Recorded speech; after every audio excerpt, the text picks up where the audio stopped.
Thank you very much. I appreciate the opportunity and being invited up here to speak to you folks this afternoon. I'm quickly going to go over the Strathlorne Provincial Forest Nursery. We're located up in Inverness, Nova Scotia.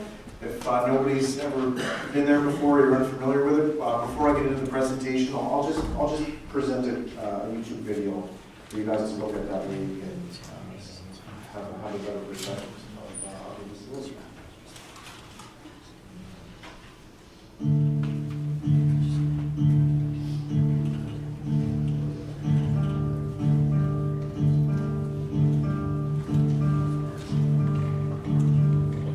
There's a lot of different values you should manage a forest for. There's ecological value.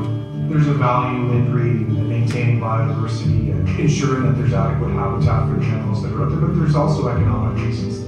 Softwood seedling production is part of that. The Strathlorne Forest Nursery, it's where we do high production seedlings. Right now we're doing about 3.8 million seedlings this year.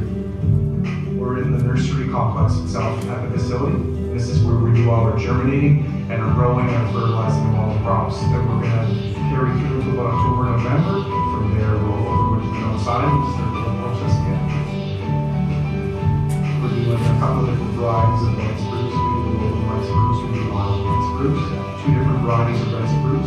We do black spruce, we do eastern white pine, and we do red pine, and we also do some balsam fir. This year, for healthy colors, we're actually doing some maple, so we're doing about 22,000 redwood seedlings. That's a combination of red maple and sugar. The nursery started in 1978. We're in the vicinity of about 450 million seedlings planted since 1978. This is such a unique and such a big facility. You can literally look at a piece of the forest that's going to become part of the Nova Scotia forest someday. That's a really rewarding feeling.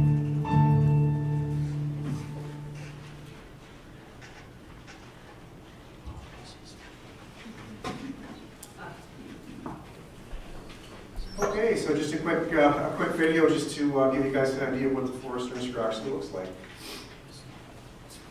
Okay, so what I'd like to go over today, just to go over a brief history of the facility and just go over our seeding production, an overview of our production process, some recent upgrades to the facility and some infrastructure upgrades we have been doing and we're looking to do in the future. One of the big ones I'd like to quickly talk about is our proposed changes to overwintering, why that's important. Some things we're looking at for modernization, and I'll talk a little bit about high production forestry, or HPF, and the Nova Scotia Thriving Forest Program, which is Nova Scotia's variant of the National 2 Billion Tree Program. So the history of the facility itself was established in 1978 near the community of Inverness. Originally designed to operate as a bare root facility. It was constructed to support reforestation efforts after the last bugworm epidemic that went through in the 1970s. The facility encompasses roughly 200 acres of land, 100 of which are clear fields. We still maintain those fields today. We keep them clear, although we don't grow seedlings in them. We still maintain them for future uses like seed orchards and things like that. The heart of the facility is a main production building which supports a 2-acre gutter-connected heated greenhouse. So that's where we all are germinating. That's where all the crops are germinated as we speak right now. So that's really the whole key of the facility. It includes extensive support buildings for maintenance of mobile equipment and 2 large freezer units that measure 70,000 cubic feet. Originally built because bare root seedlings were put into wax bags, sewn together, and they were cold stored, not frozen stored, and they were shipped out the following year. They just be kept cold. We've actually upgraded that, and now we're looking to freeze trees and start to package them in boxes and ship them out for spring. It's pretty nice that way. So the facility's been a source of innovation to drive change within the forest sector across Nova Scotia. The facility's produced somewhere in the vicinity of about 350 million seedlings throughout its history. There's just a quick chart showing from the early 1980s until today what we were producing. So in the height, we're producing over 12 million seedlings. That would have been back when we were producing a bare root. I would say average somewhere 6 to 7 million trees annually to support provincial reforestation efforts. And you can see some dips there after the late 2009s and 10s, and we're starting to trend back upwards to that 6 to 7 million mark, hopefully over the next number of years. So the provincial nursery in 2025.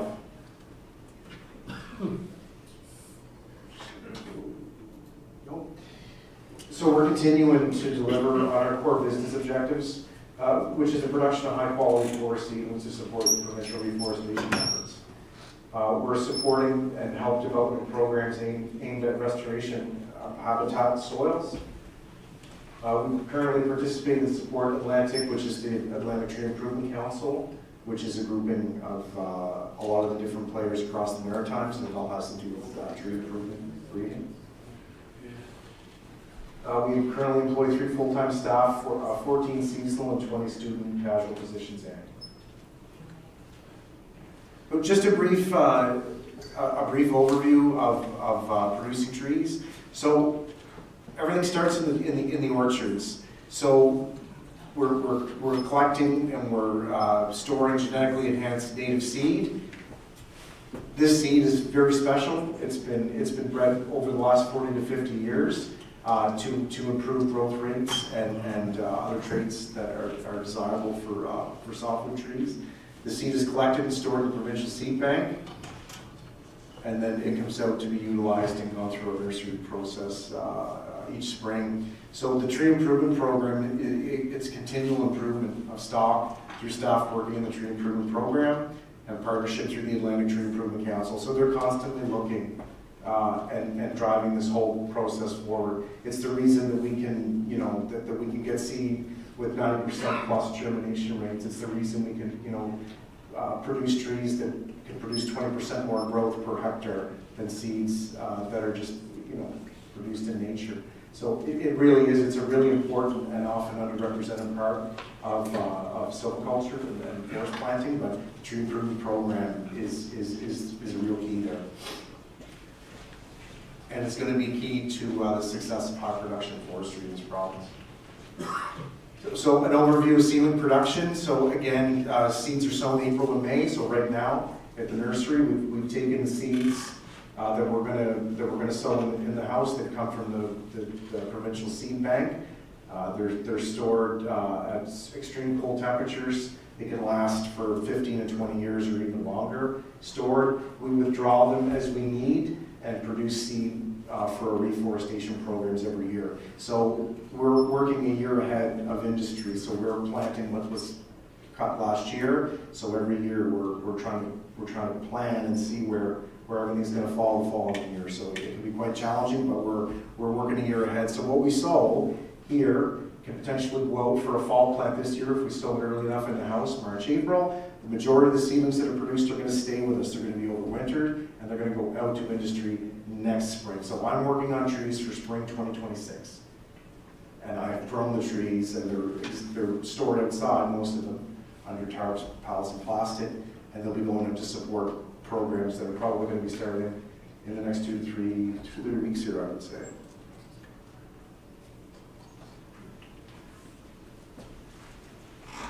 Some upgrades, some infrastructure upgrades that have happened over the last number of years at the nursery. We've upgraded and moved away from the oil boilers. We've installed wood pellet and oil backup, so that's a really great thing. We've been able to significantly reduce our oil consumption of the facility and move towards locally sourced wood products, both in the form of sawdust. We have a sawdust biomass burner, and we also burn wood pellets. All are sourced from Crown private land in Nova Scotia. We've done some work with our energy monitoring control systems. So as you can imagine, like any heavy facility that uses a lot of electricity power or on demand meters, it can be pretty expensive. So with the help of these energy monitoring control systems, they help to keep our energy costs manageable and low. There's new generators that have been installed. We just recently completed a refurbishment of the freezer system. So there's new pallet racks and freezers that have been installed. It's going to allow us to store up to somewhere in the vicinity of 4 million trees in the freezer. So instead of taking them out, putting them on the ground in the trays they were growing in, covering them with pallets and plastic. What the plan will be going forward is we'll get into some types of packing systems to help make packaging them easier.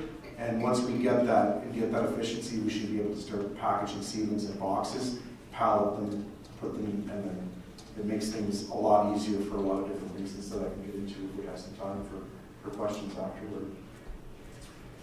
New greenhouse roof has also been replaced, so we've done a lot of work to the facility to try to get it ready to supply seedlings into the province for the next 25 years. Again, why does it matter? So energy efficiencies, we're all trying to energy is very expensive these days. Everybody's trying to lower the carbon footprint, so it really matters for cost. It's also simply a matter of just replacing aging infrastructure that's just aged out. The facility is 40 plus years old. A lot of the structures there are original to the facility, and it's just it's run its course, it's run its life, and it's at a line things to be replaced. So some of the new systems that we're looking to put in and have been put in, like the freezers, we're hoping that they're going to set the stage for new operating possibilities at the Provincial Forest Nursery, and also again the pellet boilers and the wood, the biomass boilers. By installing them, we're now supporting our own Nova Scotia forest sector by buying wood that will be coming off for Crown and private land, where we're buying that and using it to create heat to run the facilities.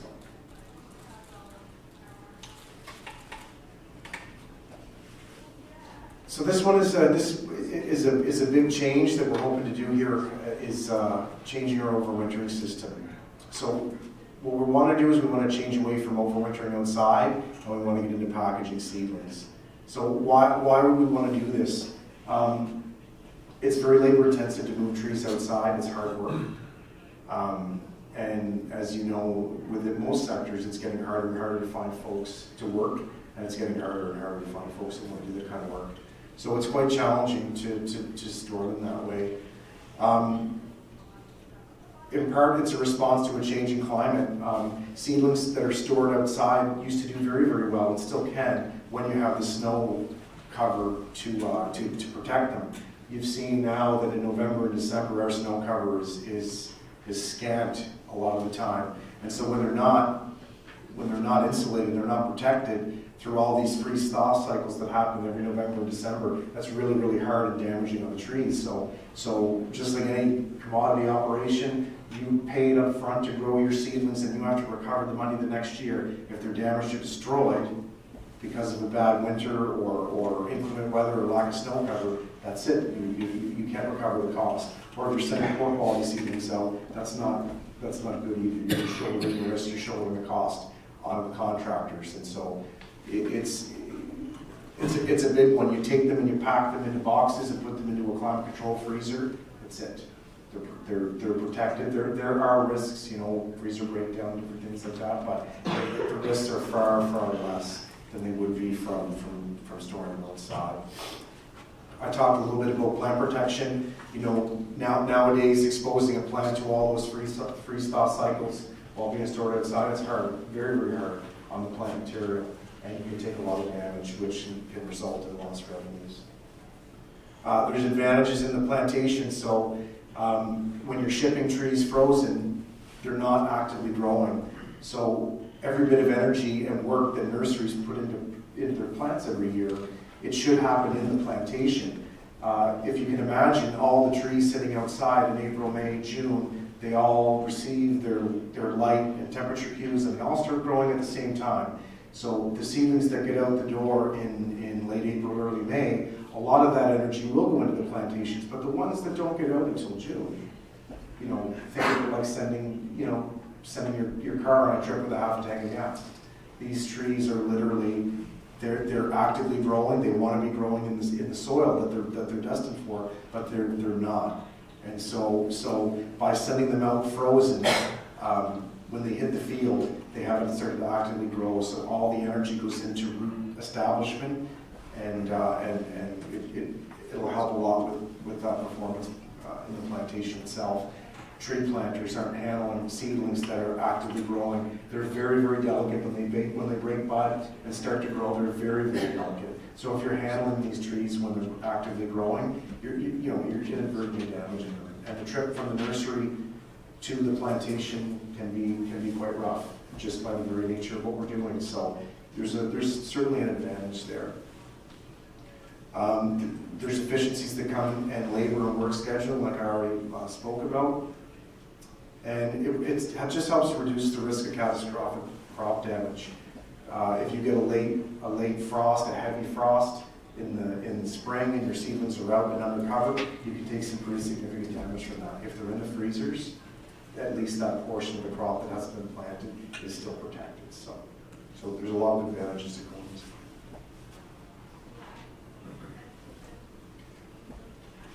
So some of the proposed modernization things we want to do to support these types of infrastructure upgrades, packaging lines. So we want to get into some packaging lines to help support frozen storage. Right now it's still labor intensive to try to take all these trees apart, pack them in boxes. There are equipment and packaging lines out there that will help in that. So we're currently looking at some different production platforms to implement to help us get there. In the future, we could be looking at things like automated thinning and transplanting. So for folks that aren't familiar with that, we still put 2 seeds in every cavity because we really want to have all our cells full with them in the nursery. So we still have folks come in every year and they literally thin out an individual cell that has 2 seedlings and a cell that would have none. They'll take it and transplant it in there to make sure that we have full trees. So what that means is that if I want 5 million trees, I put 10 million seeds in there. So somebody has to pull 5 million other trees back out, or 4 million trees back out and transplant them in. It's very labor intensive, it's very expensive, and it's getting harder to find folks to do it. So another reason to look towards that. We're looking to get into some modernizations around movement of seedlings. Every time you touch the tray, every time you move the tray of trees, it costs you money, it's expensive, it's inefficient. We want to move to a model where we're handling the trees and the trays as few as times as possible between germination and when they hit the plantation. So what will modernization help us achieve? Well, we're looking to meet the challenges with labor shortages and an aging workforce, availability of workforce. It will help us create predictability around production rates and reduce the need for physical labor to produce the trees. So what it's about is it's about getting in the right type of technology to work along with the folks now and producing 30% more trees with the folks that we have. That's the goal. I'm not sure if anybody's ever seen anything like this before, but I'll quickly just bring up a video of a transplanter so you can see what some of this technology looks like.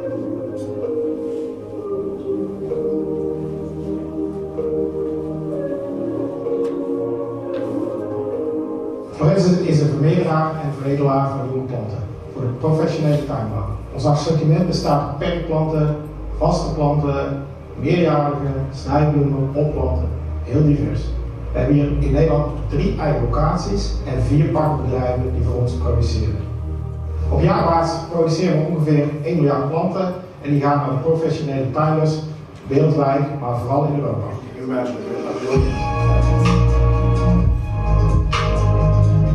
TVA-machines gebruiken wij voor het verspelen, sorteren en inboeten van onze planten. Het biedt ons de mogelijkheid om grote aantallen planten per dag, per week tegen de goede kwaliteit te verwerken. De TVA-machines zijn heel betrouwbaar en precies en geeft ons de mogelijkheid om dagelijks de kwaliteit te garanderen die onze klanten wensen.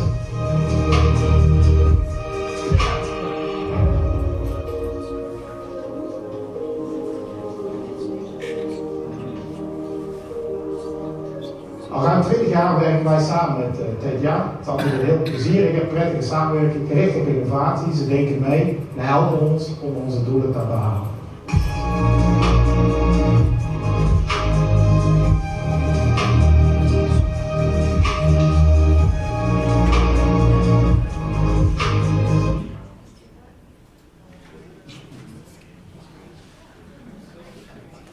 So yeah, as I said, there's really some really great technology that's in the horticultural industry and the agricultural sector that we're looking to lend and use to get these production efficiencies. So high production forestry, as it pertains to the facility, again, just upgrades the facility and equipment will allow us to support the HPF portion of the tribe model to help us establish these HPF plantations over the next 30 years. We're anticipated a seedling demand annually of 12 million seedlings just to go on to that alone. Now, that's a bit of a crystal ball prediction. There's a lot of things that can happen, and I don't know how long or if we'll ever get to those numbers, but that's what it looks like if we're going to start planting or cutting 5,000 hectares of HPF per year. There's a lot of things that tie into that, but that's what we need to be ready, the 10 to 12 million seedlings that we're also planting annually in the province. So we could be moving up towards 18 to 20 million seedlings at some point in the next number of years. Again, how fast will that? We don't really know because there's a lot of wild card things that are going on with that and how much demand there is. There's the international problems with tariffs and things like that all haven't happened right now. So again, it's going to be, yeah, it's hard to exactly predict that, but that's what we're shooting for. Nova Scotia Strathlorne Forest Program, just a provincial program. So it's a provincial program plan. There's funding opportunities for parks, environmental groups, communities, 10-year program. There's some folks here that have a booth set up. So it's the goal for the program is to capture carbon, large hardwood component. We're looking to plant roughly about 30% of all these programs in hardwood. I'm hopeful that it's going to be a segue into supporting biodiversity in the ecological matrix. So the stuff that's happening across Crown land now in the triad model of forestry, there's going to have to be some different planting models eventually developed for harvesting that happens on the matrix, and I'm hoping that this type of program could be a good segue into that. Some of the challenges that we're seeing with the program that we are overcoming are just species and seed availability. Hardwood seed is a lot harder to deal with. We're collecting it from the wild. The germination rates aren't nearly as good as they are predictable in softwood, so it's challenging. Softwood nurseries are set up to grow softwood. They're fine-tuned for that. When you take hardwood and you put them through, it's a whole different beast altogether, and it comes with a lot of challenges. So, and I would say, you know, we're growing a few of these, not a lot. Most of these hardwood trees are being grown at Scott Stewart Nursery in St. Andrews, so they're producing a lot of the hardwood trees that are going into these programs. So, and we keep a good contact, and they're learning a lot through producing these trees for sure. We'll support them in any way we can. Thank you very much. I don't know if I have any time for questions or not. I'd be happy to answer a couple of questions, or if we have to move on, that's fine.